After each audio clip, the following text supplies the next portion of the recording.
Motorsiklo na lulan ang dalawang katao na hulog sa irigasyon sa Tabuk City, Kalinga. Isa ang patay. Tutukan sa report.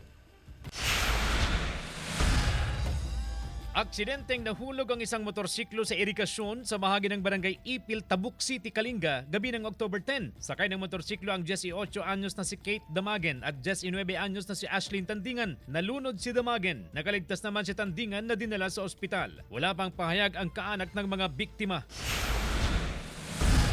Patay ang 7 taong gulang na bata matapos tangayin ng rumaragas ang tubig sa barangay Langka, Jadi Nueva Vizcaya noong October 9. Pauwi na ang biktima na nakaangkas sa motorsiklo ng kanyang ama nang tangayin sila ng malakas na agos ng tubig sa overflow bridge. Nakaahon ang ama subalit hindi na niya nakita ang anak. Nakita na lang kinabukasan ang bangkay ng bata ilang metro mula sa lugar kung saan sila naanod.